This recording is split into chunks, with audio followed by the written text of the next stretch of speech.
Čeveče. To je dneska honička, co? 5 reportáží v jednom dni. Já už ani pomalu nevím, kde vlastně jsme.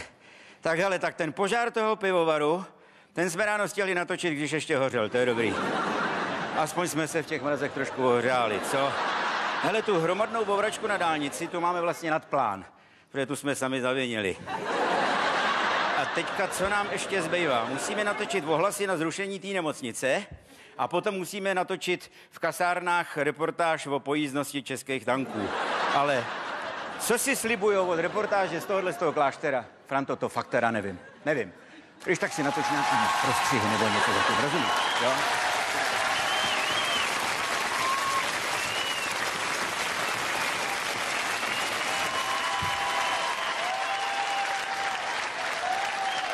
Bůh vám žehnej, mládenci. Pozdrav, pánbu. Až na věky. Tak dlouho se tu nezdržíme, víte, protože my máme trošičku naspěch, víte, my kromě vás ještě musíme natočit takovou nemocnici a kasárna. Paní... Matka představená.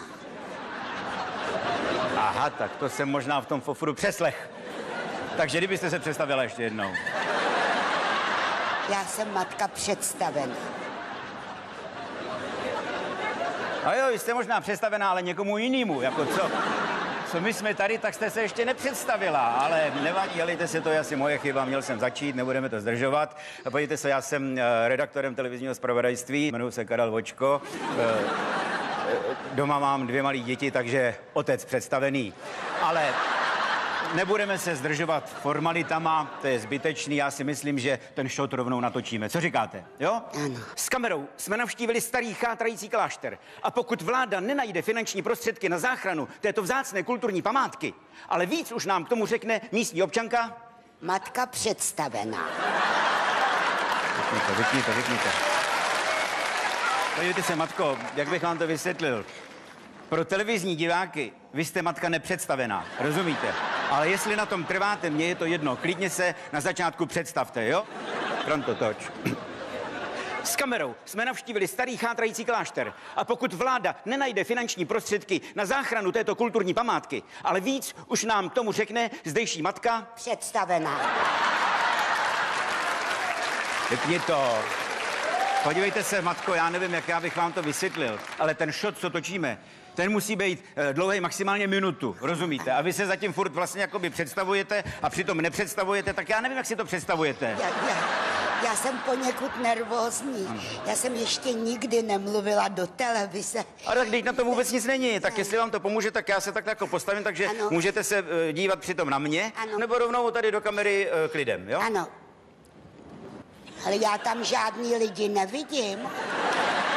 Ale oni tam teďka taky žádný nejsou. Až potom tam. Ne, ani potom tam nebudou žádný. Ty lidi vás potom uvidějí, víte? Až si vás natočíme. Ale to já se vám natočím sama, klidně. Řekněte si doprava, prosím vás, doleva. hlavně podívejte se, vám říkali, my máme strašný spěch, ano, rozumíte? Promiňte. Takže vy nás vlastně jenom zdržujete. Já vím, že to neděláte schválně, ale jsi připravený, jo? Ježiš, teď my vlastně musíme ještě natočit, ty kasárna musíme natočit a... Jo, já jsem zapomněl. Kasárna natočit a ještě musíme vlastně tu nemocnici, Franto, nesmíme na to zapomenout, jo? Toč. S kamerou jsme navštívili malou nemocnici, která dlouhá léta sloužila místním občanům. Ale vláda se rozhodla tento ústav zdraví zrušit. Co tomu říkají místní občané? Na to jsme se přišli zeptat matky, která už se nám dneska jednou představila. Takže, matko, řekněte, jaký je váš názor na to, že se ministerstvo rozhodlo to tady celé zrušit? Zrušit? Ale to nám zatím nikdo neřekl. Údajně málo využívaný a tím pádem zbytečně drahý provoz. No tak sama řekněte, k čemu to tu slouží? Sloužíme Bohu. No a jsme u toho. 1 pacient je málo. Tak oni nás chtějí zase zrušit. Co si počnou naše sestry? No tak jestli umějí píchat injekce, tak je vemou všude, víte? My jsme ale řádové sestry. Jsme služebnice boží. Žijeme v Řeholi. Aha, ano. A sem teda jenom dojíždíte. Helejte, a tam v té Řeholi, tam není nějaká nemocnice u vás? Milý synu, Řehole je způsob života, který jsme si dobrovolně zvolili. Chudoba, poslušnost a celibát. Ale celibát, prosím vás, proč byste se měli bát celý? Pokud se tu ovšem neporušuje zákon. Pro nás existuje jedině starý a nový zákon. Nový zákon, no jo, člověče, Franto, vypni to, já úplně zapomněl. Teď my ještě dneska večer musíme do parlamentu, tam se dneska schvaluje nový zákon. To my musíme mít ve zprávách. Tak to teda, člověče, já vůbec nevím, jak stihneme ještě ty kasárna mezi tím, když jsme se tady zasekli. Prosím tě, připrav se, rozjeď to, jo? Řekněte nám na celou věc svůj názor. Kamera jede. A to mám počkat, až zastaví. Jo? Ale... To se tak říká v televizi, rozumíte, že kamera je... Ona nejede. Ale jo, to ona jede, protože kdyby nejela, tak tam nakonec ani nejste, rozumíte? Ano. Tak řekněte nám stručně, jasně, jaký je váš názor? My, příslušnice řeholního řádu, jehož patronem je svatý František z Asisi, vzpomeneme v každé modlitbě. Stop, helejte se. To je moc zdlouhavý, rozumíte? Takový to asi si vzpomeneme. Je dlouhý, prostě buď si vzpomenete, nebo si nevzpomenete, ale to do zpráv nepatří prostě nějaký to vaše asi si vzpomeneme. Jo? Helejte se to, asi si z toho vyhoďte, jo? Franto, toč. My, příslušnice řeholního řádu, jehož patronem je svatý František z Asisi. Stop! Matko, vy jste mě snad neslyšela, chápete, my spěcháme. To asi si z toho prostě vyhoďte. Já vím, ale on byl svatý František z Asisi. Asi si nevzpomínáte na všechny patrony. Ale prosím vás, na všechny patrony, hlavně vy si vzpomeňte na všechny patrony. Kolik se jich tady při střelbách v kasárnách vystřílelo, kolik slepejch, kolik ostrejch, to tam v té reportáži všecko musí být. Tak jedeme. Franto, toč. My, příslušnice řeholního řádu, většinou už slepé jako patrony, protože nám tady věčně nesvítí elektrika, takže musíme používat svíčky, které potom chybí sestrám v noci při modlitbách. Osobně nás přišel podpořit také pan ministr kultury.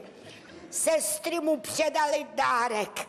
Vlastnoručně mu upletli 4 šály. Ano, stop, vypni to. Halejte se, teďka už je to docela dobrý, ale je to moc dlouhý. Ano. Musíte to prostě zkrátit. Ty šály, ale pan ministr prý nosí dlouhé. Ale co pan ministr nosí, já myslím, ten příspěvek musíme zkrátit, jo? Je to moc dlouhý a ještě vám chci říct jednu takovou věc. Halejte se, je to dobrý, ale ono, aby nám to vzali vůbec do zpráv, víte, ano. Ono je to málo konfliktní, víte, vy byste do toho měla přimíchat do toho svého proslovu takovou nějakou tragédii, katastrofu, která vás tady někdy postihla, povodeň, rozumíte, nebo já nevím, požár, nebo nájemná vražda, ta by byla zlatá, jestli se tady něco takového stalo. Já už vím. Vzpomněla jste si na něco takového? Jo?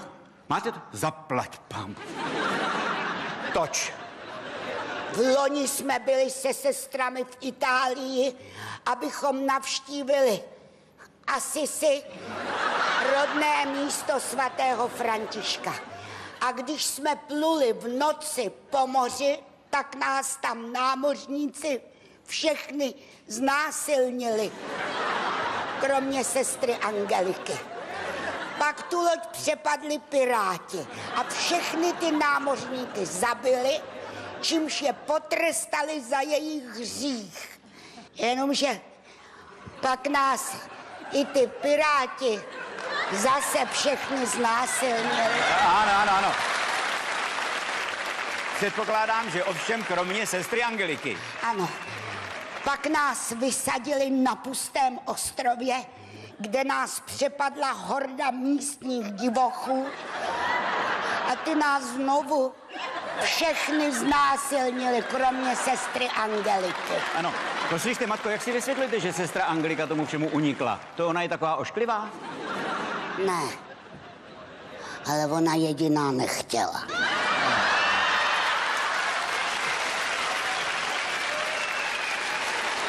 Matko, Ano, teď už to není špatný. ano, děkuji. ale je to pořád strašně dlouhý.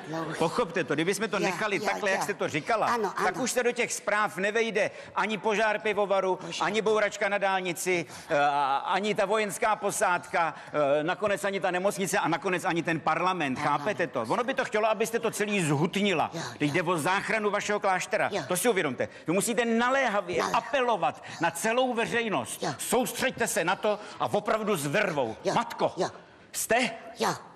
Toč. My příslušnice řeholního řádu pod velením armádního generála Františka z Asisi jsme ochotní jít i do války, aby z tohohle kláštera vláda mohla udělat nemocnici, do který budou vozit lidi, kteří bourali na dálnici, protože spěchali do pivovaru, který mezi tím tragicky vyhořel.